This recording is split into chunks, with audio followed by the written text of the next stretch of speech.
Rishikesh book club में आपका स्वागत है। आज की कहानी सच्ची घटना पर आधारित है।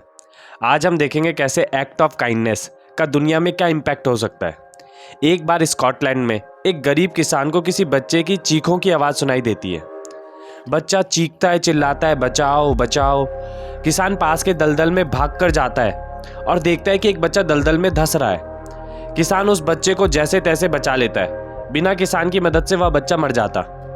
अगले ही दिन एक रिच नोबलमैन किसान के घर आता है। किसान उसे देखकर काफी सरप्राइज होता है कि इतना अमीर आदमी मेरे घर क्या कर रहा है। वो रिच नोबलमैन किसान को बताता है कि कल आपने मेरे बेटे की जान बचाई थी, इसलिए मैं आपको पैसे देना चाहता हूँ। किसान मना कर देता है कि बच्चे की जान बचाना तो मेरा फर्ज था, इसके लिए मैं पैसे नहीं लूंगा। तभी रिच नोबलमैन की नज़र किसान के बेटे पर पड़ती है। तो रिच नोबलमैन कहता है कि आप अपने बेटे को मेरे पास भेज दीजिए, मैं वादा करता हूं कि इसे अच्छी से अच्छी शिक्षा दिलाऊंगा। इसके लिए किसान मान जाता है। किसान का बेटा सेंट मैरी मेडिकल कॉलेज से ग्रेजुएट होता है और एंटीबायोटिक पेनिसिलिन की खोज करता है। किसान का बेटा कोई और नहीं बल्कि सर अलेक्जेंडर फ्लेमिंग थे।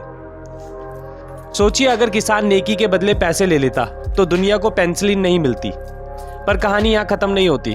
उस रिच नोबलमैन के बेटे को एक बार निमोनिया हो जाता है और निमोनिया से उसकी जान जाने वाली होती है, लेकिन पेनिसिलिन की वजह से उसकी जान बच जाती है। सोचिए, अगर रिच नोबलमैन किसान के बेटे को नहीं पढ़ाता तो क्या होता। और रिच नोबलमैन का बेटा जिसकी पेनिसिलिन से जान बची थी, वो कोई और नहीं बल्कि विंस्टन चर्चिल थे, जो वर्ल्ड वॉर 2 के दौरान यूनाइटेड किंगडम के प्रधानमंत्री थे। जब पूरी दुनिया बोल रही थी कि हिटलर से पीस ट्रीटी साइन कर लो, तो विंस्टन चर्चिल ने कहा, हम हिटलर से बीचेस में लड़ेंगे, स्ट्रीट में लड़ेंगे, एयर में लड़ेंगे, ओशन में लड़ेंगे, लेकिन हार नहीं मानेंगे। और वर्ल्ड वॉर 2 के दौरान पेनिसिलिन ने हजारों लाखों सोल्जर्स को बैक्टीरियल इन्फेक्शन से बचाया।